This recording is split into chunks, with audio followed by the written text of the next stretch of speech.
ನಮಸ್ಕಾರ ವೀಕ್ಷಕರೇ, ಇನ್ವೆಸ್ಟ್ ಕರ್ನಾಟಕದಲ್ಲಿ ವಿಶೇಷವಾಗಿ ನಮ್ಮನ್ನ ಎಲ್ಲರೂ ಮನೆ ಸೂರೆಗೊಳ್ಳುವಂತ ಮತ್ತೆ ಹೊಸ ವಿಶೇಷತೆ ಮತ್ತೆ ಆವಿಷ್ಕಾರದಲ್ಲಿರುವಂತ NWO ಕಮ್ಯುನಿಟಿ. ಸೊ ಈ ಒಂದು ಆರ್ಗನೈಸೇಷನ್ ಮುಂಚೂಣಿಯಲ್ಲಿದೆ, ವಿಶೇಷತೆ ಮತ್ತೆ ವಿಭಿನ್ನಗಳಿಂದ ಕೂಡಿದೆ. ಬನ್ನಿ, ಇಲ್ಲಿ ರಾಘವೇಂದ್ರ ಅವರು ಇದ್ದಾರೆ, ಅವ್ರನ್ನ ಮಾತಾಡ್ಸೋಣ. ಸರ್ ನಮಸ್ತೆ. ನಮಸ್ಕಾರ. ಏನ್ ಅನ್ಸುತ್ತೆ ಸರ್, ಏನು ಬೆಂಗಳೂರಲ್ಲಿ ನೀವು ಟ್ರಾಫಿಕ್ ಸಮಸ್ಯೆ ನೋಡಿ ಇರ್ತೀರಿ. ರೋಡಲ್ಲಿ ಜಾಗನೇ ಇರೋದಿಲ್ಲ, ಎಲ್ಲರೂ ಡೈಲಿ. ಸೊ ಇದಕ್ಕೆ ಏನು ಸೊಲ್ಯೂಷನ್ ಅಂತ ಹೇಳಿದ್ರೆ ಇದೊಂದು ಹೊಸ ಸೊಲ್ಯೂಷನ್. ಇಲ್ಲಿ ನಮ್ಮ ಪಿಲ್ಲರ್ ಮೇಲೆ ನಾವು ಟ್ರ್ಯಾಕ್ ಲೇ ಮಾಡಿ ನಾವು ಇದನ್ನು ಪವರ್ ಟೈಪ್ ಎಲೆಕ್ಟ್ರಿಕ್ ವೆಹಿಕಲ್ನ ರನ್ ಮಾಡ್ತಾ ಇರ್ತೀವಿ.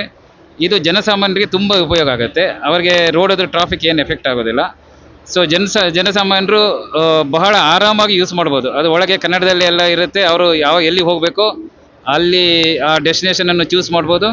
ಪ್ಲಸ್ ಅಲ್ಲಿ ಹೋದ ಕೂಡಲೇ ಅವ್ರು ಸೀದಾ ಹಿಡ್ಕೊಂಡು ಹೋಗ್ಬೋದು. ಸೊ ಹಾಗಾಗಿ ಏನಾಗುತ್ತೆ ಅಂದರೆ ತುಂಬ ಟೈಮ್ ಸೇವ್ ಆಗುತ್ತೆ ಅವರು. ಸೊ ಇದರಲ್ಲಿ ಈಗ ಸದ್ಯಕ್ಕೆ 6 ಜನ ಕೂತ್ಕೊಳ್ಬೋದು. ಆಗ ಬೇರೆ ಬೇರೆ ಆಪ್ಷನ್ ಇದೆ. 6 ಜನ ಕೂತ್ಕೊಳ್ಳೋದು, 12 ಜನ ನಿಂತ್ಕೊಂಡು ಹೋಗೋದು. ಪ್ಲಸ್ ಇನ್ನು ದೊಡ್ಡ ಟ್ರ್ಯಾಕ್ ಹಾಕಿದರೆ ನಿಮಗೆ 12 ಜನ, 18 ಜನ, ಅಪ್ ಟು 18 ಜನ ಹೋಗಲಿಕ್ಕೆ ಆಗುತ್ತೆ. ಸೊ ಪ್ಲಸ್ ಇದು ಆನ್ ಡಿಮಾಂಡ್, ಅಂದರೆ ಬೇಕಾದಾಗ ಮಾತ್ರ ಬರುತ್ತೆ. ಪ್ಲಸ್ ಎಲ್ಲ ಇದು ಆಪರೇಷನ್ ಆಟೋನಮಸ್ ಆಗಿರುತ್ತೆ. ಸೊ ಯಾವ ಕಸ್ಟಮರ್ ಬರ್ತಾರೋ ಆಗ ಅದು ಬರುತ್ತೆ.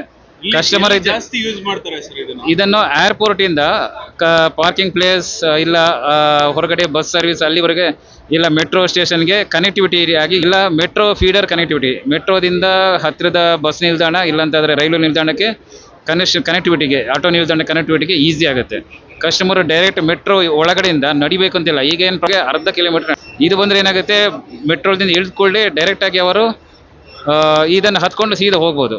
ಅದು ಪ್ಲಸ್ ಇದರಲ್ಲಿ ಇನ್ನೊಂದು ಆಪ್ಷನ್ ಏನಿದೆ ಅಂದರೆ ತುಂಬ ಪಾಡು ಒಂದರಿಂದ ಒಂದು ಬರುತ್ತೆ. ಸೊ ಹಾಗೇನಾಗುತ್ತೆ, ಅಲ್ಲಿ ಟ್ರಾಫಿಕ್ ಜಾಮ್ ಆಗೋದಿಲ್ಲ.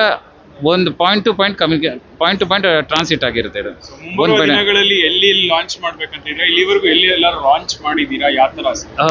ಇನ್ನೂ ಲಾಂಚ್ ಮಾಡಿಲ್ಲ. ಇದು ಇನ್ನು ಫಾರಿನ್ ಕಂಟ್ರಿಯಲ್ಲಿ ಇದೆ ಅಷ್ಟೇ. ಲಂಡನ್, ದುಬೈ, ಸೌತ್ ಕೊರಿಯಾದಲ್ಲಿದೆ. ಮುಂದೆ ಅದನ್ನು ಇಂಡಿಯಾದಲ್ಲಿ ನಾವು ಫಸ್ಟ್ ಟೈಮ್ ಇದನ್ನು ಲಾಂಚ್ ಮಾಡಲಿಕ್ಕೆ ಈ ವರ್ಷ ಮಾಡ್ತಾ ಇದ್ವಿ.